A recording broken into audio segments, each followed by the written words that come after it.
C'est le prochain défi de sa carrière internationale. Après un titre mondial par équipe, Jonathan Pagnol va tenter de le devenir en individuel. Pour tutoyer ses nouveaux sommets, les Soniens doivent vaincre sa bête noire, Mindak, un champion néo-calédonien. Un athlète de tout premier plan, troisième au dernier championnat du monde en 2008 au Japon. Un vrai challenge pour Jonathan Pagnol. Ça va, pas trop de pression, pas plus qu'à l'habitude, hein, parce que c'est le championnat de France, ça fait depuis que j'ai 16 ans que je fais ça. Donc la pression elle peut être pour les sélections au championnat d'Europe juste derrière, mais bon après, vaut mieux être à ma place et être le numéro 2 et essayer de tenter de prendre la place numéro 1 plutôt qu'être le premier et que tout le monde veuille la prendre, quoi. Donc, Un mot sur le tableau? Plutôt pas mal, on va pas se plaindre. Donc après faut pas se déconcentrer non plus, se dire ouais c'est peut-être plus simple, les têtes de série sont pas là. Non, il faut prendre tous les tours sérieusement et puis de toute façon dès le premier tour on prépare la finale, donc on sera jugé dès le premier tour.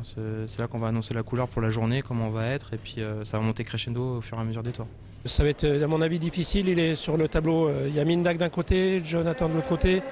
Ça va être une finale difficile à mon avis, ça va être serré. Vraiment, je pense qu'il sera en finale, mais bon après, Mindak est quand même troisième au championnat du monde individuel. Bon, Jonathan il est auréolé de son titre de champion du monde équipe.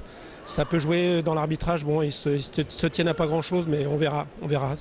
Tout est jouable. Jonathan vient d'arriver en individuel pour la première année, je pense qu'il a des marches à gravir encore, on va y aller doucement, je pense qu'il peut y arriver. Bon, 2012, Paris, championnat du monde, ça serait bien. Les performances de Jonathan témoignent également de la bonne santé du kata essonien, une ligue moteur en France qui produit régulièrement des champions. La relève de Jonathan Pagnol est déjà en marche. On a vu déjà les éliminatoires au niveau régional. On a des championnats qui sont au niveau de la ligue, largement au niveau national et même européen. Donc on a des très très fortes chances aujourd'hui. Moi j'espère avec les équipes et en individuel, on devrait au minimum aller 4 podiums, ça serait un minimum, j'espère.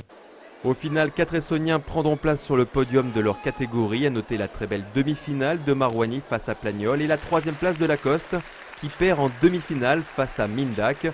Une finale à disputer face à son adversaire de toujours, Jonathan Pagnol, qualifié pour le dernier tour de ces championnats de France et plein d'espoir. Les tours préliminaires c'est une chose, et puis la finale c'est une compétition dans la compétition, donc on ne peut pas vraiment prévoir, même si les tours préliminaires ont été très favorables.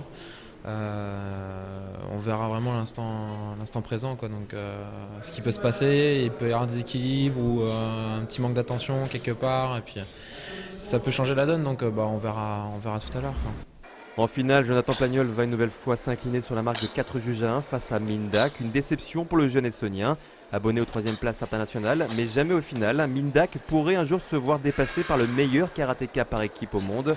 Pour l'heure, c'est le néo-calédonien qui devrait être aligné au prochain championnat d'Europe. Logiquement ça devrait être comme ça, après on verra. Ça dépend plus de moi.